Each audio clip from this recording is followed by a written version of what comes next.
Programme میں ایک بار پھر خوش آمدید ساجد صاحب. انفیکٹ جیسے پروگرام کے شروع میں باقر بھی بتا رہے تھے کہ ایریل گوئے کے ایکشن کے تھرو جو آپ ٹارگٹ اچیو کر بھی لیتے ہیں بٹ ان کو سسٹین کرنا اتنا آسان نہیں ہوتا. تو اب تو ہم ایریل بامبنگ کے ذریعے ان کے ڈیپوز بھی اڑا رہے ہیں, پوسٹیں بھی ان کی تباہ کی جا رہی ہیں, ان کا باقی انفراسٹرکچر ہم گویا کہ ڈسمینٹل کر رہے ہیں.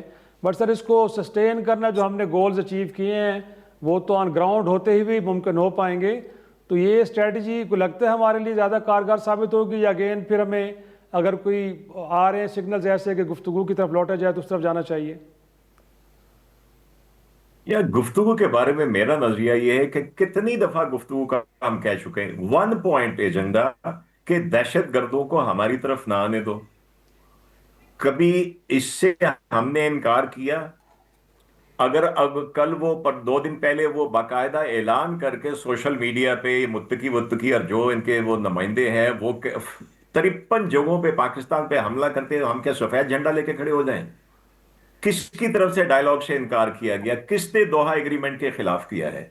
تو بھائی ایک لمٹ ہوتی ہے. میں ذاتی طور پہ ایز اے ملٹری مین سمجھتا ہوں, ایز این ایئر فورس گائے سمجھتا ہوں کہ جتنا ان کو ہم ٹائم دیں گے, اب ڈائیلاگ کے لیے بالکل تیار ہے. اگر وہ سنسیئرلی آتے ہیں, کوئی پازیٹیو سٹیپس وہ شو کرتے ہیں اس کے لیے, تو بالکل کرنا چاہیے. اینڈ آف دی ڈے بیٹھنا پڑتا ہے. لیکن مائی پوائنٹ از کہ اگر ان کی نیت ٹھیک نہیں ہے, جو ابھی تک ٹھیک نہیں ہے طالبان رجیم کی, تو ہمیں ان کو بالکل تھوڑا عرصہ ان کو ٹھوکنا چاہیے, معذرت کے ساتھ for using this word, because آپ دیکھ رہے ہیں کہ ہر گزرتے وقت کے ساتھ اسرائیل اور انڈیا اب مل کے ان کو سپورٹ کر رہے ہیں. وہ ان کو ٹیکنالوجی دیتے جائیں گے, ان کو ٹرین کرتے جائیں گے. پہلے وہ ہتھیاروں سے تھے, اس کے بعد اب وہ ڈرونز کے اوپر آ گئے, کاپٹرز کے اوپر آ گئے. If we don't check it, یہ ہمارے لیے خطرہ دن بدن بڑھتا جائے گا. سو ان کو اچھی طرح ایک میسج دے کے, سبق دے کے, اگر وہ سنسیئرلی آتے ہیں میز کے اوپر تو بسم اللہ. صحیح. باقر انفیکٹ آپ کا بھی کہ یہ صرف سرحد کے اس پار تو نہیں ہے, ود ان کنٹری بھی بہت ساری فالٹ لائنز ہیں جو ان کے ساتھ کہیں نہ کہیں الائن تو کرتی ہیں نا. کتنا کمپلیکس ایشو ہے افغانستان, اور پھر جس کو ہم ہینڈل جس انداز میں کرنے جا رہے ہیں, آپ کو لگتا ہے کہ اس میں سکسیس ریٹ ہماری فیور میں ہی ہے, ہم ٹھیک کر لیں گے؟ صاحب میں جو ابھی اسٹریٹجی اڈاپٹ کی گئی ہے, ہم ان لائک جو ہم وہ ماڈل دیکھ رہے ہیں اسرائیل والا یا یو ایس والا, کیونکہ ایک ہی پروگرام میں دونوں چیزیں اکٹھی ہو گئی ہیں تو کنفیوژن نہ رہے, کہ وہاں پر ہم نے دیکھا ڈائلاگ میں بدنیتی تھی امریکہ کی طرف سے, اسرائیل تو نہیں تھا, امریکہ کی طرف سے اپنے ڈیل اچیو کر کے بھی پھر بھاگ گئے وہاں سے. یہاں پر پاکستان مسلسل اپنا, جب سے یہ طالبان آئے ہیں تو تقریباً 6-8 مہینوں بعد سے یہ مسئلہ شروع ہو گیا تھا, تو تب سے پاکستان ان کے پیچھے جا رہا ہے کہ جی خدا رہا اس مسئلے کو حل کریں, یہ ایک مسئلہ ہے, آپ اس کو سارٹ آؤٹ, آپ کی ذمہ داری بنتی ہے. اور یہاں تک کہ ان کے لوگ پہلے پاکستان فوراً ٹیک اوور کے بعد آئے بھی تھے, سراج حقانی شاید آئے تھے, اور ان کی میٹنگ ہماری ملٹری والوں سے ہوئی تھی. تو یہ پرابلم انہیں ہی سالو کرنا ہے. وہ آئیڈیولوجیکل لنکیجز بھی ہیں وہاں پر موجود ہیں, ان سے اسلحہ بھی لیتے ہیں, سب کچھ کرتے ہیں. پاکستان نے ایک پیسفل ٹریک پرسو کیا ہے, ٹھیک ہے. اب ان کو بات سمجھ نہیں آ رہی تو پھر کائنیٹک آپریشن کی طرف جانا پڑا, دوسری دفعہ جانا پڑا, ایک دفعہ پچھلے اکتوبر میں گئے, اب پھر دوبارہ سے جانا پڑا. لیکن میں جو ہے نا کہ تھوڑا سا اس کو ہائیبرڈ ماڈل رکھنا چاہوں گا کہ ملٹری آبجیکٹیوز ایک حد تک ٹھیک ہے, آپ نے ان کے جو کمانڈ ہیڈ کوارٹرز ہیں, ان کے لاجسٹک نیٹ ورک ہے, اس سب کو آپ نے ٹارگٹ کریں, ان کو کمزور کریں, اپنے جو گولز ہیں ٹی ٹی پی کے خلاف ان کو اچیو کریں. اس کے بعد جب یہ لوگ پریشر میں آئیں, اور جیسے ابھی سے کل سے سگنل دے رہے ہیں, ابھی میرا خیال میں موقع نہیں ہے, کیونکہ ابھی تو ہلکی سی ان کو ضرب لگی ہے نا. جب زیادہ ان کو اگلے 2-4 دن میں 6 دن میں زیادہ پریشر میں آئیں, جب وہ آ جائیں تو get a deal first and then stop. یہ نہیں ہے کہ اسٹاپ کر کے پھر نیگوسیشن. آسک دیم ٹو کہ جی پرووائڈ یو ویریفائبل پلان کہ جس کے تحت آپ ان کو ڈسمینٹل کریں گے. کیونکہ اب ہم بار بار تو نہیں ہو سکتا نا کہ آج ہم نے کیا پھر چھوڑ دیا, پھر ڈیل نہیں ہوتی, پھر واپس جائیں, پھر کائنیٹک آپریشن کریں, پھر ان کو فورس کریں. مطلب ایک دفعہ ان پہ پریشر بڑھائیں, اور خاص طور پہ ابھی ہم نے ان کے ملٹری ٹارگٹس کو کیا ہے, یہ جو ٹی ٹی پی کے ٹارگٹس ہیں ویسے تو بتا رہے ہیں کہ جی کٹھے ہی ان کے لوگ جو مارے جا رہے ہیں جو 300 پلس بتا رہے ہیں اس میں ٹی ٹی پی کے لوگ بھی ہیں، لیکن ٹی ٹی پی کی مین لیڈرشپ کو بھی ٹارگٹ کریں، کیونکہ ہمارا مقصد تب حل ہوگا کہ جب ٹی ٹی پی کی مین لیڈرشپ کو ان کے جو سپورٹ نیٹ ورک ہے اس کو ٹارگٹ کیا جائے گا. اس کے بعد اگر یہ پریشر میں آتے ہیں پہلے ان سے ڈیل پکڑیں اور پھر ان کو وہاں پہ کوئی بریدنگ اسپیس دیں.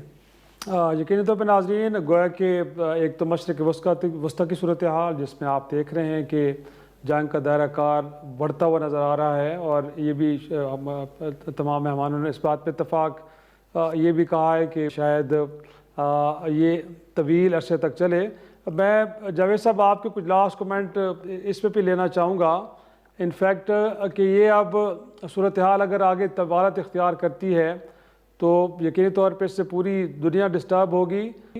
تو اگین وہی جو پہلے بھی میں نے سوال آپ کے سامنے رکھا کہ جو امپورٹنٹ ممالک ہیں جس میں چین ہے، جس میں روس ہے، ان کا رول آپ کو کیا نظر آ رہا ہے اس سارے تنازع میں؟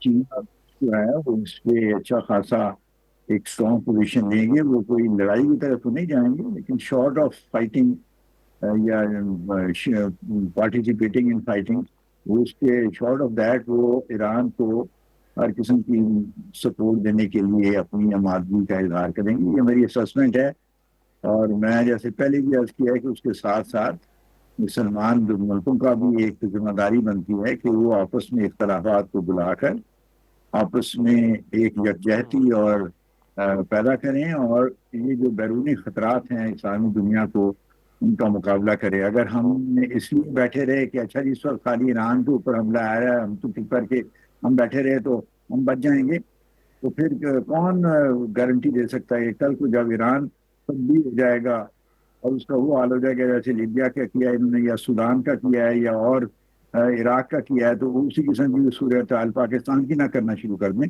تو ہمیں اس لیے دور اندیشی سے کام لینا چاہیے، سمجھداری سے کام لینا چاہیے، ایموشنلزم پہ نہیں جانا چاہیے.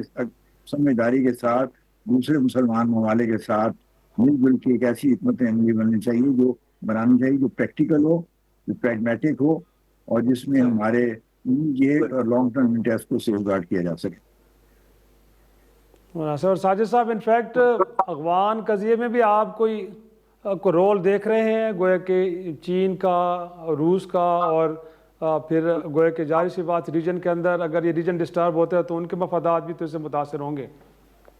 جی وہ میں سمجھتا ہوں کہ افغانستان کے سلسلے میں بھی ہمیں چین اور روس کو ساتھ لے کے چلنا چاہیے. اس کے ساتھ ساتھ ایران اور جو سینٹرل ایشین ریپبلکس ہیں ان کو بھی ہمیں ساتھ لے کے جو افغانستان کی سچویشن ہے اس کو ڈیل کرنے میں ہمیں مدد ملے گی اگر ان لوگوں کا ساتھ، ان ممالک کا ساتھ ہمارے ساتھ وہ کھڑے ہوں اور ہماری سوچ اور ان کی سوچ ایک ہی لائن پہ ہو.